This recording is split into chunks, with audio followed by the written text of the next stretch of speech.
আসসালামু আলাইকুম রহমতুল্লাহ। অবশেষে সোনার মদিনার মসজিদুল নববীর প্রবেশ গেটে এই গেট কত সুন্দর করে বানাইয়া রাখছে। আল্লাহু আকবার, মাশাআল্লাহ। ভিতরে সৌন্দর্য দেখার জন্য অপেক্ষা করুন অবশ্যই। মসজিদুল নববীর মেইন গেট দিয়ে ঢুকতেছি। দেখেন কি সুন্দর গেট। বাইরে অনেক গরম কিন্তু ভিতরে এমন বেহেশতখানা, জমজম কূপের পানি।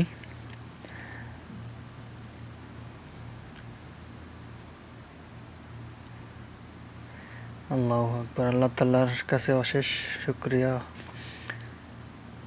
আল্লাহ তাআলা মসজিদুল নববীতে পৌঁছাইছে এবং এই মুহূর্তে রাসূল সাল্লাল্লাহু আলাইহি সাল্লামের রওজা পাকের খুব কাছে। এখান থেকে 10-12 মিটার দূর, মাত্র 10-12 মিটার। ওই যে ওইখানে সেনাবাহিনী দাঁড়িয়ে আছে।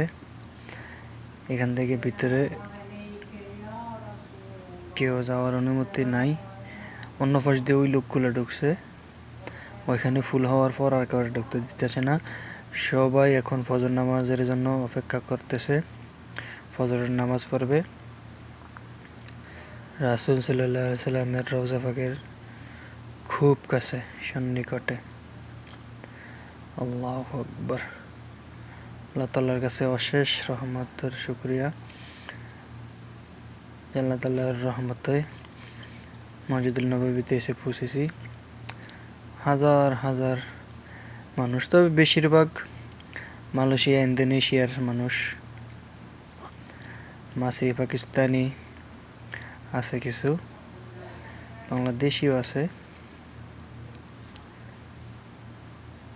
আল্লাহু আকবার।